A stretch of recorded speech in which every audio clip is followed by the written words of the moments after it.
After the administration of Lyndon B. Johnson, conservatives retook the White House with the election of Richard Nixon. Even though he was a conservative, Nixon's policies continued to support aspects of the welfare state, such as financial support for the poor, food stamps, and the Social Security program. Rather than decreasing the size of government and regulation, the amount of regulation, Nixon created new government agencies that enforced regulations in the workplace. And in relation to protecting the environment and the wildlife, Nixon also created government agencies in that area as well, such as the Environmental Protection Agency, the EPA. Okay, so the EPA is created during the administration of Nixon. Nixon also attempted to add more conservative judges to the Supreme Court. In an earlier module, we talked about the Supreme Court under Earl Warren and how the court helped to secure a number of rights for Americans, such as the right to privacy, freedom of speech for dissenters, etc. Well, Earl Warren retired in 1969. So it looked like maybe the court might not be so liberal when Nixon appointed Warren Burger. Okay, different guy, Warren Burger. But the court under Burger's leadership actually did support some liberal decisions, such as the support for busing, which provided bus transportation to minority children in order to help racially integrate schools.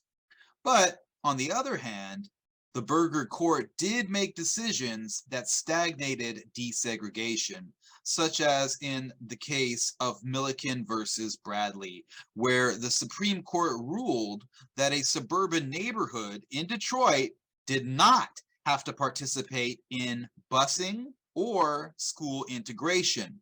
As long as the school didn't specifically call for segregation, then segregation based on school districts could continue.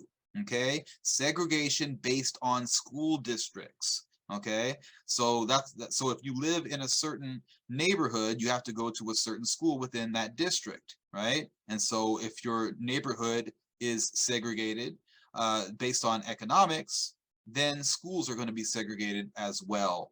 This was a setback for school integration. Okay, the case of Milliken versus Bradley. There were also setbacks in relation to non-discriminatory hiring practices and school enrollment, okay, in relation to affirmative action.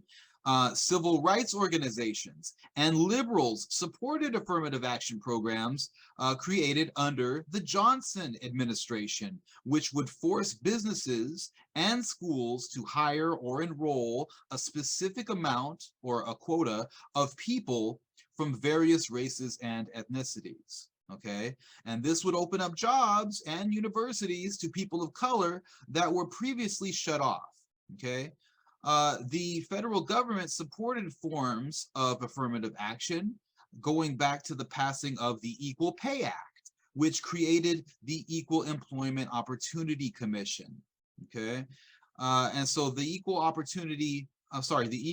Employment Opportunity Commission sought to decrease job discrimination. So this is all under Johnson's administration.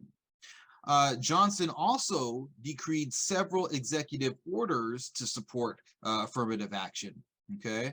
But in the case of Regents of the University of California versus Bakke in 1978, the Supreme Court found that schools could not set quotas based on race alone, although race could be one of the factors for quotas, but it could not be based on race alone. And so this decision helped to shape affirmative action programs around the country, okay, in the case of Regents of the University of California versus Bakke, okay, and it's B-A-K-K-E.